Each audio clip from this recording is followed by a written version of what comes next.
Je suis avec Madame Francine Maltais de la Petite Boutique d'Amos pour la première chronique de la Petite Boutique. Bon matin, Francine. Bon matin.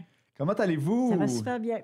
Excellent. Donc, première chronique ensemble. On va faire une série de 10 chroniques ensemble. Yes. Ouais. Et d'abord, Francine Maltais, moi, j'aime toujours savoir à qui on parle, à qui on s'adresse. Donc, Francine Maltais, directrice de la Petite Boutique. Depuis combien de temps? Et explique-nous un peu ton histoire à travers cette petite boutique-là que les gens ne connaissent peut-être pas nécessairement. Au tout début, ça se passe en 1976, c'est le comptoir familial tenu par des bénévoles. Et dans les années 20 ans à peu près après, le conseil d'administration de ce comptoir familial-là est venu voir la CDC, la Corporation de développement communautaire, pour dire c'est trop pour nous, on vous le laisse, tout ça. Mais ce n'est pas la mission du CDC d'avoir. Et moi, je travaille à l'époque là, et je dis à la directrice générale, qui était Margot Lemire à l'époque, j'ai dit donne-le-moi ce projet-là, on va faire quelque chose avec. Là, c'est comme ça que ça a commencé. Je suis allée chercher, on était environ, en 98, 2-3 ans, où on était encore comme le comptoir familial. Et là, je suis allée, il y a eu des subventions parce qu'à l'époque, le chantier d'économie sociale, le gouvernement mettait des subventions pour partir l'économie sociale. On est comme en 99 à peu près? Environ, oui. Il me semble que c'est en 96 et oui, exact. L'économie sociale, là, ça prenait de l'ampleur. Exact, ça commence. Et c'est comme ça que ça a commencé. On est allé chercher des subventions. Je me suis formée au conseil d'administration. En fait, tout ce qu'il faut faire pour mettre sur pied un organisme sans but lucratif. Parce que la petite boutique est un organisme sans but lucratif. Oui, absolument. Et c'est comme ça que ça a commencé. Et là, c'est ça, puis ça fait presque 25 ans que ça existe. Donc, vous êtes à la tête de la petite boutique depuis 25 ans. Ça a complètement changé quand même en 25 ans. On va avoir l'occasion d'en parler davantage de ces changements-là. Mais pourquoi une petite boutique comme ça ici à Amos? Qu'est-ce qui est important? Ce qui est le plus important, puis qui vient, notre mission de base, c'est le recyclage, évidemment.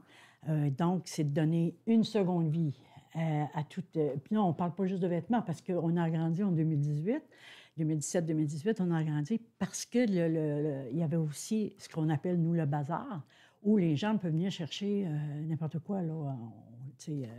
On reçoit de la population à peu près tout ce qui peut se vendre qu'on retrouve dans un magasin, un garage, ou pas un magasin, une maison, un garage, puis les garde-robes. Oui, absolument. Absolument. On voit ça des fois, d'ailleurs, des tas des sacs. En fait, les gens viennent porter leurs sacs. Oui. Et bref, vous récupérez. On récupère. Et les gens viennent racheter, dans le fond, à moindre coût. À moindre coût, exactement. Des produits seconde main. Oui, exactement. Et qu'est-ce qui est important, selon vous, dans une communauté, là, outre le fait de recycler, là, d'avoir la mission de recycler, à quel besoin vous répondez dans la population?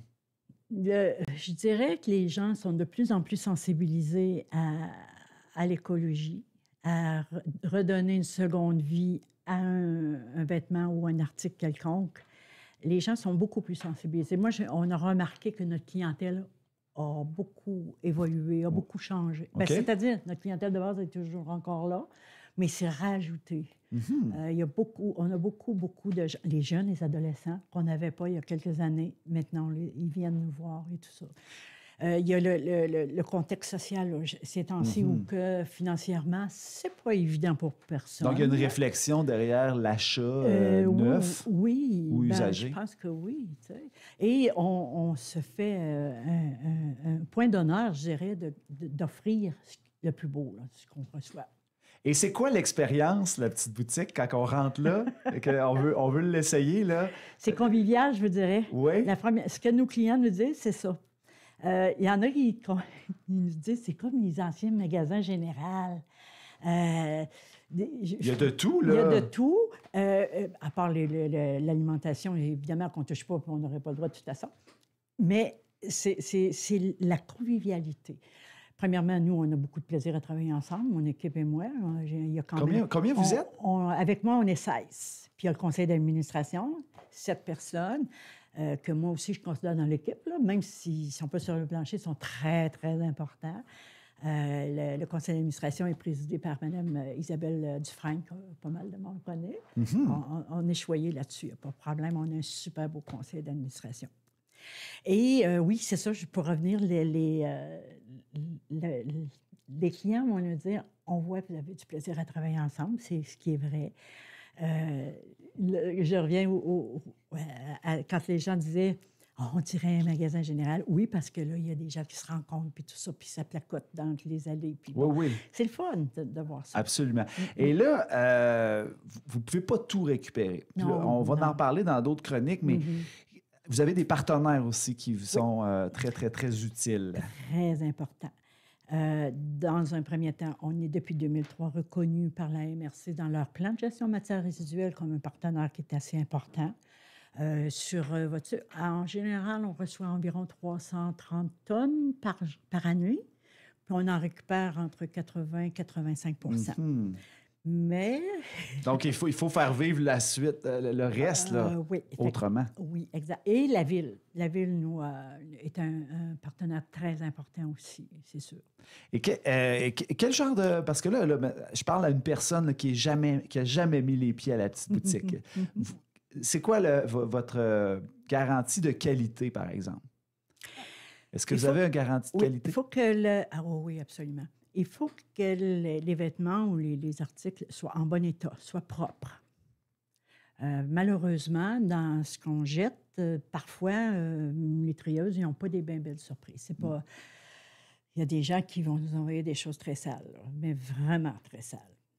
Quand un sac, on ouvre le sac et ça sent très mauvais, regarde. Là, parce que là, vous n'avez pas laveuse sécheuse en bas, puis tout ça. Là. Oui, mais on ne peut pas tout laver à la quantité qu'on reçoit.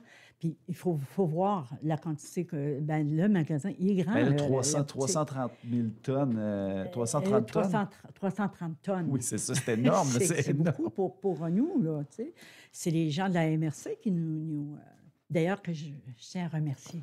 Parce que c'est grâce à la population aussi, si on peut offrir ça à tout le monde. Là, tu sais. Absolument. Donc, comment ça fonctionne? Peut-être rapidement, là, le type d'inventaire que vous avez en magasin. Des vêtements pour toute la famille, des articles qu'on retrouve dans la maison, la décoration, la vaisselle, les meubles, de tout. La literie, les livres, on a des livres, des DVD, des CD, on a à peu près... Des articles enfants, bébés aussi. Oui. Et vous avez... puis comment ça fonctionne? Là? Je veux contribuer, moi, là, à donner une seconde vie à des articles chez moi. Là, présentement, on a un gros problème.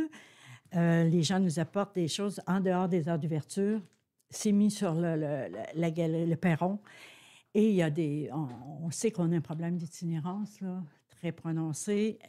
Ça vient tout fouiller là-dedans. Ça vient magasiner avant les autres? Oui, puis c'était que ça, mais la façon qu'ils le font, déchirer les sacs et tout, on est obligé de tout jeter. Parce que c'est contaminé. On ne sait pas qu'est-ce qu'ils ont fait avec. Y a-t-il quelque chose? En tout cas, bon. On n'a pas le choix. Oui. Si ça l'a plu sur les vêtements, c'est bien valable, c'est poubelle. Et c'est pas ça que les gens veulent quand ils donnent. Alors, c'est très, très, très important de nous apporter ça sur les heures d'ouverture. Nous, le personnel, on arrive à 8 heures. Alors, de 8 heures à 17 heures, le lundi, mardi, mercredi et samedi, les gens peuvent venir porter des dons. Le jeudi et le vendredi, ils peuvent venir de 8 heures jusqu'à 21 heures. Fait que tout le monde, avec notre horaire, là, tout le monde peut venir porter sur les heures d'ouverture. Fait que de cette façon-là, on va pouvoir être certain de récupérer les beaux vêtements ou les belles choses qu'ils nous donnent. Absolument. Donc, vous venez de nous dire les heures d'ouverture. Oui. Donc, autant pour le magasinage que pour le magasinage, c'est à 9 heures, par exemple. Ça commence à 9 heures. Parfait. Nous, on arrive, le dépôt peut commencer à 8 heures. Le dépôt peut commencer à 8 heures parce qu'on est là. Donc, avant de travailler, vous allez porter ça. Voilà. Et on aura l'occasion, Francine Maltais, de parler davantage de tous les différents enjeux et les mythes aussi à déboulonner. Exactement. Puis si les gens ont des questions à poser, oui, ça serait le fun aussi. On absolument. pourrait répondre aux questions. Absolument, absolument. Donc, on va vous inviter sur notre page Facebook Fan Boréal Show FM. On va diffuser la chronique qu'on vient d'entendre ce matin. D'accord. Allez-y, mettez les questions là-dessous et on va pouvoir y répondre avec Francine Maltais et son équipe. Oui, parce qu'Isabelle, vous allez voir Isabelle. J'ai des employés qui seraient intéressés aussi à venir présenter leur travail. Excellent. Merci beaucoup, Francine Maltais. Ça a été un plaisir de vous recevoir ce matin. Pour moi aussi. À bientôt. Oui.